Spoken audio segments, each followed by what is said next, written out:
नमस्कार। हमारे खास कार्यक्रम स्पेशल रिपोर्ट में आप सभी का स्वागत है और मैं हूं आपके साथ गरिमा वाजपेयी। आज हम पेश करने जा रहे हैं देश विदेश की कुछ खास खबरें। सबसे पहले बात करेंगे मुख्यमंत्री योगी आदित्यनाथ के द्वारा भदोही में 49वें अंतर्राष्ट्रीय कालीन मेला और चौथे कॉर्पोरेट एक्सपो के उद्घाटन और उद्यमियों से सीएम के सकारात्मक संवाद की। और बात होगी ट्रंप की चीन पर टैरिफ वॉर की। चलते चलते बात आजम खान की मायावती के प्रति नरम रुख की भी करेंगे। तो चलिए अब खबरों में चलते हैं विस्तार से।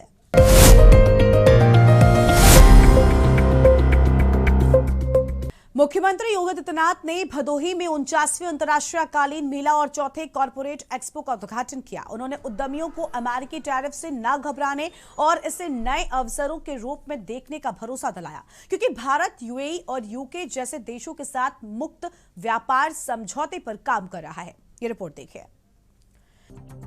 अमेरिकी टैरिफ से न घबराने की सलाह। सीएम योगी के अमेरिकी टैरिफ से न घबराने की नसीहत के अपने मायने हैं। दरअसल सीएम योगी का कहना है ये हमारे लिए नए अवसरों के द्वार खोलने का समय है।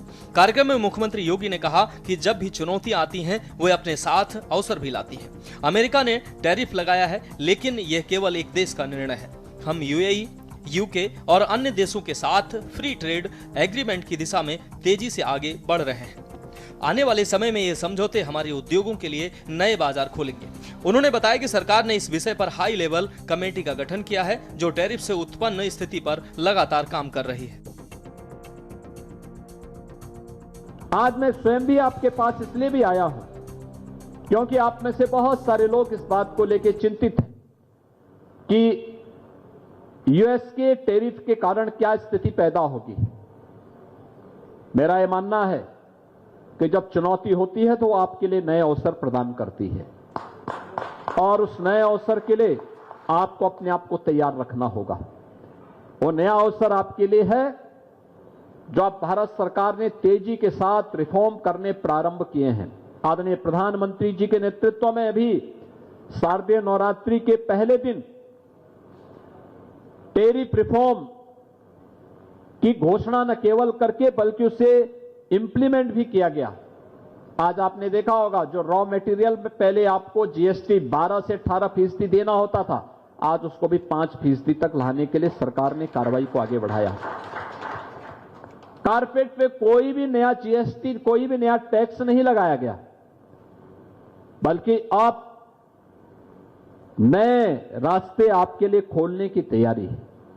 यूएई के साथ, यूके के साथ जो नया फ्री ट्रेड एग्रीमेंट हुए हैं, ये सभी आपको आगे बढ़ने के लिए अवसर प्रदान कर रहे हैं। ग्लोबल मार्केट में बढ़ी भदोही के कालीन की मांग।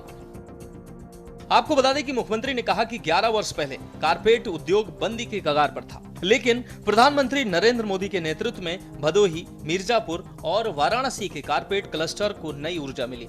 भदोही को केंद्र बनाकर कारपेट एक्सपो मार्ट की स्थापना की गई। जब पहला एक्सपो हुआ था तब विदेशी खरीदारों की संख्या बहुत कम थी, लेकिन आज 88 देशों से 300 से 400 फॉरेन बायर्स यहां आ रहे हैं। ये बताना है कि ग्लोबल मार्केट में आपके कालीनों की मांग कितनी बढ़ी है। सीएम योगी आदित्यनाथ ने अपने उद्बोधन में कहा कि यूपी सरकार ने कारपेट सेक्टर सहित एमएसएमई और ओडीओपी योजना के तहत प्रत्येक जिले में विशिष्ट उद्योगों को प्रोत्साहित किया है। भदोही के कालीन, मुरादाबाद के पीतल, फिरोजाबाद के ग्लास और वाराणसी के सिल्क को नई पहचान मिली है। उन्होंने कहा कि 2017 में जब हमने ओडीओपी योजना शुरू की थी तब किसी ने नहीं सोचा था कि यूपी 2 लाख करोड़ से अधिक का निर्यात करेगा। यह अब वास्तविकता बन चुकी है। और उत्तर प्रदेश के अंदर अपने उद्योग को पुनर्जीवित करने के लिए, चाहे वह भदोही का कारपेट का हो, चाहे वह फिरोजाबाद का ग्लास का उद्योग हो, चाहे वह मुरादाबाद का ब्रॉस का हो, या फिर अलग अलग जनपद में जो तमाम प्रकार के हमारे उद्योग पहले से हैं, जिसमें लाखों लोग नौकरी और रोजगार प्राप्त कर रहे हैं, वे इस चुनौती का सामना कर सकें, इसके लिए हमने प्रदेश में भी एक हाई लेवल कमेटी गठित की है, जो अपनी रिपोर्ट दे और रिपोर्ट देकर के सरकार के स्तर पर किस प्रकार का सपोर्ट अपने उद्यमी और व्यापारियों को हम कर सकते हैं, जिससे इसको और आगे बढ़ाने में हम सहयोग कर सकें, इसी बात के लिए आपको आश्वस्त करने के लिए मैं स्वयं आपके इस चतुर्थ संस्करण में आज आपके बीच में उपस्थित हुआ हूं। कारपेट उद्योग महिला स्वावलंबन का बड़ा माध्यम। इस मौके पर सीएम योगी ने कहा कि कारपेट उद्योग केवल व्यापार नहीं, यह हमारे कारीगरों और हस्तशिल्पियों की जीवंत परंपरा है। आज ये उद्योग 25 से 30 लाख लोगों को रोजगार देता है और हर साल करीब 17,000 करोड़ रुपए का निर्यात करता है। महिला स्वावलंबन का यह सबसे बड़ा माध्यम बन चुका है। सरकार का प्रयास है कि इस उद्योग को और अधिक महिलाओं से जोड़ा जाए ताकि वे घर पर रहकर आर्थिक रूप से मजबूत बन सके।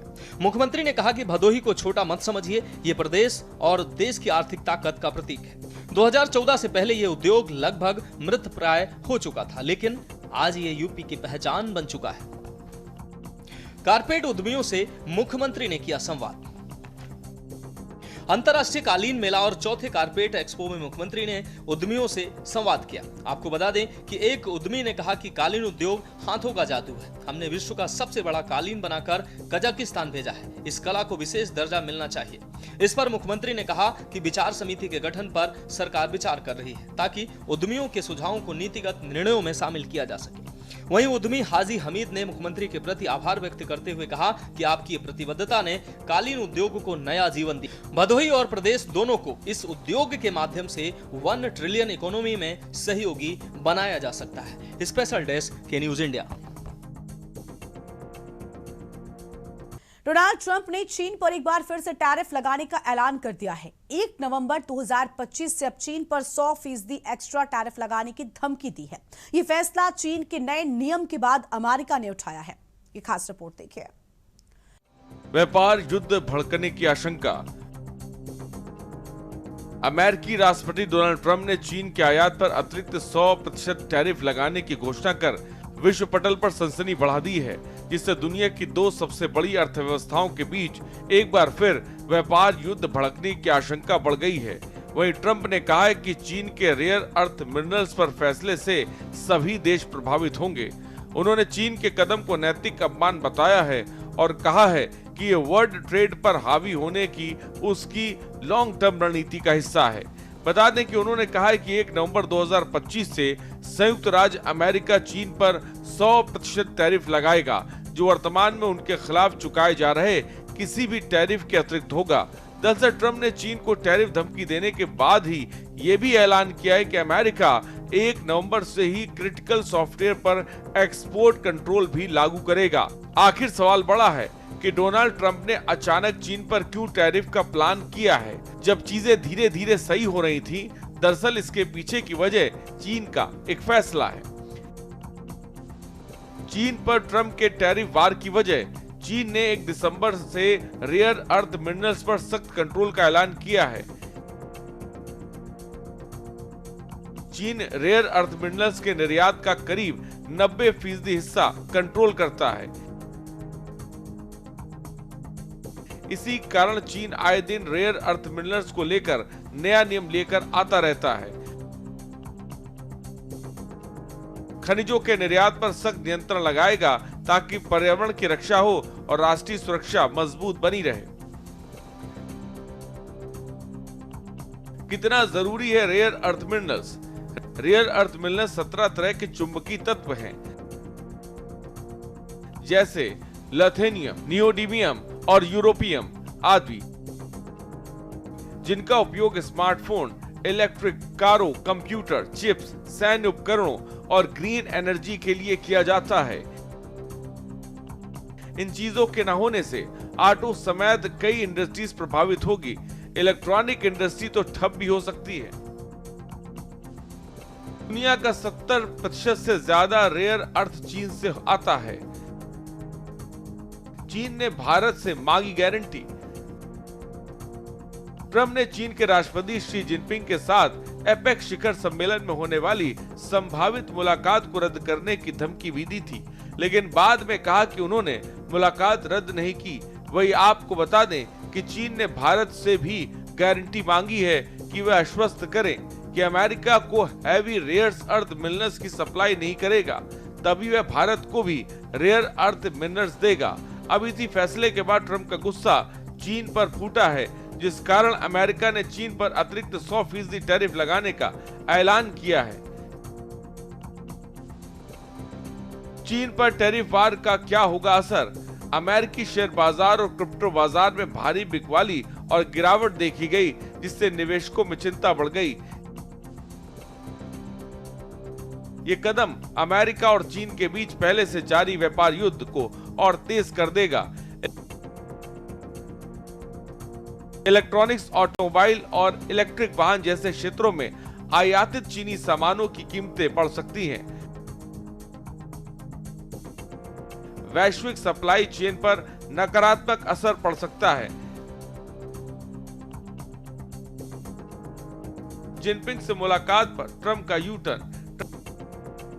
ट्रंप ने कहा कि मुझे हमेशा लगता था वे घात लगाए बैठे हैं, मैं सही साबित हुआ हूं। चीन को दुनिया को बंदी बनाने की इजाजत नहीं दी जा सकती, लेकिन ऐसा लगता है कि उनकी यह योजना काफी टाइम से थी। शुरुआत चीन ने रेयर अर्थ निर्यात प्रतिबंध लगाकर कर दी है।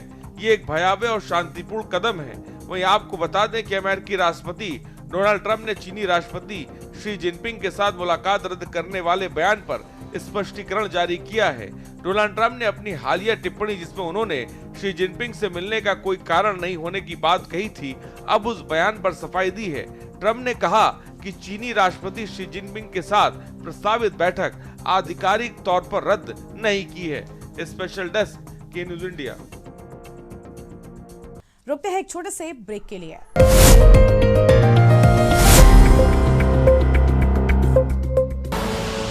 आप देख रहे हैं के न्यूज, खबरों का।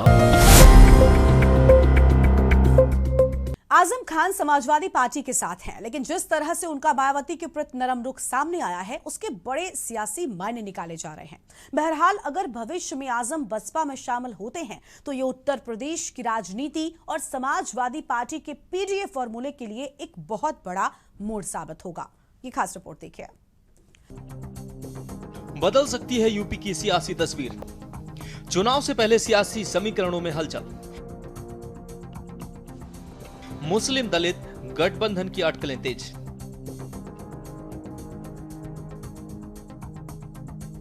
आजम खान का अगला कदम बना सियासी रहस्य। बसपा में शामिल हुए तो सपा भाजपा दोनों के लिए चुनौती। रिहाई के बाद आजम की भूमिका पर टिकी निगाहें। सपा की एकजुटता की होगी असली परीक्षा।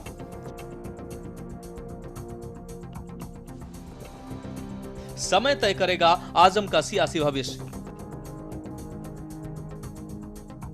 सियासी संतुलन साध कर चल रहे आजम। अखिलेश यादव 8 अक्टूबर को आजम खान से मिलने रामपुर जरूर आए, लेकिन अकेले और उनकी शर्तों पर जाना पड़ा। रामपुर के लोकसभा सांसद मुहिबुल्लाह नदवी को बरेली में छोड़कर अखिलेश को आजम से मिलने जाना पड़ा।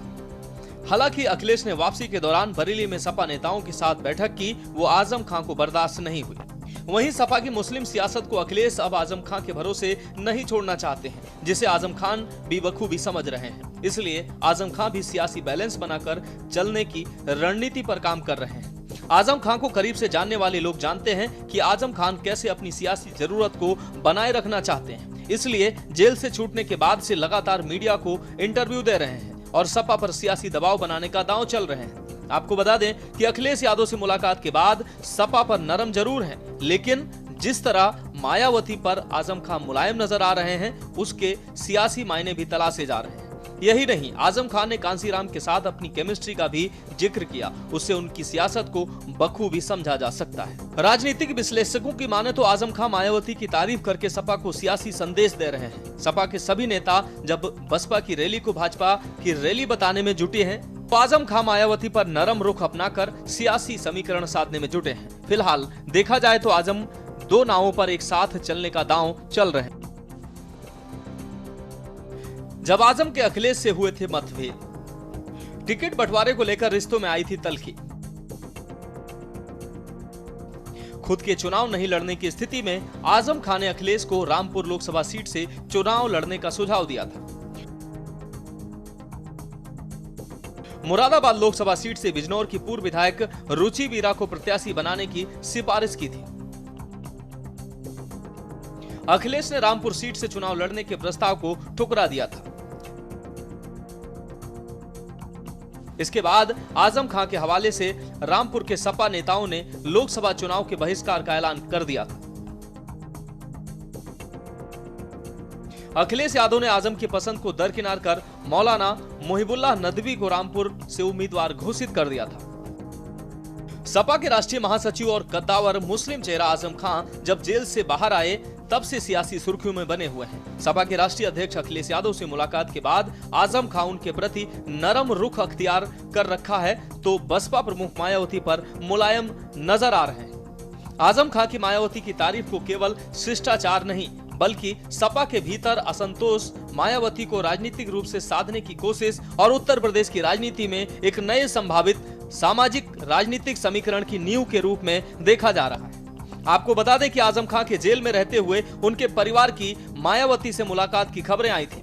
आजम खां के बसपा में शामिल होने की अटकलें भी लगाई जा रही थी, जिसे मायावती ने सिरे से नकार दिया। मायावती ने कहा कि मैं ऐसे किसी से छिपकर नहीं मिलती, जब भी मिलती हूं खुले में मिलती हूं। इन्होंने आज के 9 अक्टूबर के कार्यक्रम के घोषित होते ही पिछले महीने से ये अफवाह फैलाना शुरू कर दिया था कि दूसरी पार्टियों के फलाना वरिष्ठ नेता बीएसपी में आ रहे हैं। मैं कभी छिप के नहीं मिलती हूँ, जब मिलती हूँ तो खुले में मिलती हूँ। विरोधी लोग सन 2007 में भी ऐसी अफवाहें फैलाते रहे हैं। इन्होंने आज के 9 अक्टूबर के कार्यक्रम के घोषित होते ही पिछले महीने से ये अफवाह फैलाना शुरू कर दिया था कि दूसरी पार्टियों के फलाना वरिष्ठ नेता बीएसपी में आ रहे हैं, और मैं कभी छिप के नहीं मिलती हूँ, जब मिलती हूँ तो खुले में मिलती हूँ। इतना ही नहीं बल्कि अन्य और भी मामलों में किस्म किस्म की गलत, झूठी व तथ्यहीन खबरें एवं अफवाहें आदि फैलाने के लिए भी यहाँ विरोधी लोग सोशल मीडिया, जातिवादी मानसिकता वाले टीवी चैनल एवं प्रिंट मीडिया आदि का भी काफी दुरुपयोग व गलत इस्तेमाल कर सकते हैं। वैसे मुझे पूरी उम्मीद है कि पार्टी के लोग मेरी इन सब बातों पर सही से अमल करके इस बार अपनी पार्टी बीएसपी को ही अकेले यहाँ सत्ता में जरूर लाएंगे और अपनी बहन जी को 5वीं बार यूपी का मुख्यमंत्री भी जरूर बनाएंगे। आजम खां क्यों मायावती पर नरम? आजम खां बहुत मंझे हुए नेता हैं। 10 बार के विधायक और 2 बार के सांसद रह चुके हैं। सियासी नब्ज को बखूबी समझते हुए और उसी के अनुरूप अपनी राजनीतिक दांव चलते हैं। योगी सरकार के सत्ता में आने के बाद आजम खां पर कानूनी शिकंजा कसा। पहले 27 महीने और उसके बाद 23 महीने उन्हें जेल में रहना पड़ा। इस दौरान आजम खां परिवार की सियासत हाशिए पर पहुंच गई। जेल से बाहर निकलने के बाद अलग ही अंदाज में नजर आ रहे हैं। मायावती के शान में कसीदे गढ़कर अपना पावर गेम दिखा रहे हैं आजम। क्या कुंद होगी पीडीए की धार? आजम खां प्रदेश में मुस्लिम समुदाय के सबसे बड़े और प्रभावशाली चेहरे में से एक हैं। सपा का अल्पसंख्यक वोट बैंक एक हद तक बसपा की ओर मुड़ सकता है। सपा का पारंपरिक कोर वोटर बैंक यादव मुस्लिम रहा है।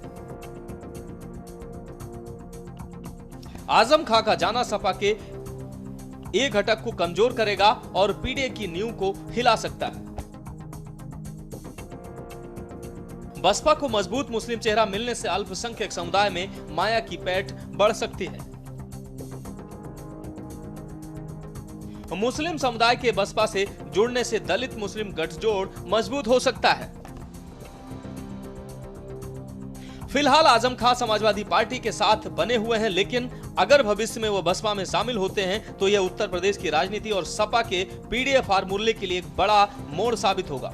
गौरतलब है कि लखनऊ रैली में मायावती ने सपा पर जमकर हमले किए थे। साथ ही अखिलेश और पीडीए नारे पर निशाना साधकर नई सियासी राह के संकेत दिए थे। इसके जवाब में अखिलेश ने बिना नाम लिए बीजेपी के साथ मायावती पर 60 गांठ के आरोप लगाए तो आजम खां बसपा प्रमुख की तारीफ करते नजर आए। दरअसल पार्टी लाइन से हटकर आजम खां ने कहा कि मैं मायावती का बहुत सम्मान करता हूं। मैं ही नहीं, पूरा देश उनका सम्मान करता है। अगर उन्हें किसी तरह की शिकायत है तो उसके लिए खेद है। स्पेशल डेस्क के न्यूज इंडिया। स्पेशल रिपोर्ट में आज इतना ही। तमाम बड़ी खबरों के लिए आप देखते रहिए के न्यूज इंडिया। नमस्कार।